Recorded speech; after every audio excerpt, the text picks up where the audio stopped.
My name is Joseph, and I once dreamed dreams that made my brothers hate me. I told them, one day you will bow to me. I was just a boy, maybe too bold. But the dreams were real. They stripped me of my robe, threw me into a pit.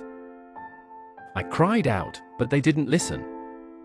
Instead, they sold me for 20 pieces of silver. I became a slave in Egypt. But even there, God was with me.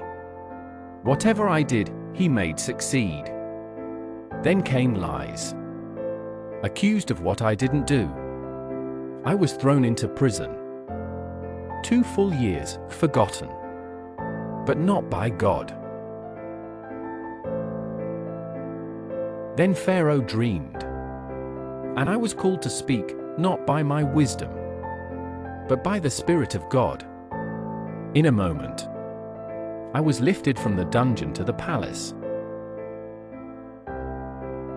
Famine came, and my brothers? They bowed before me, just as I dreamed.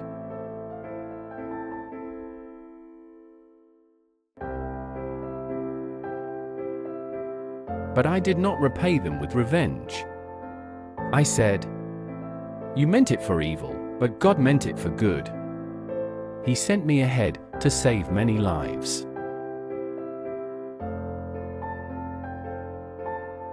So yes, I am Joseph. From the pit to the palace. From pain to purpose. And through it all, God was with me.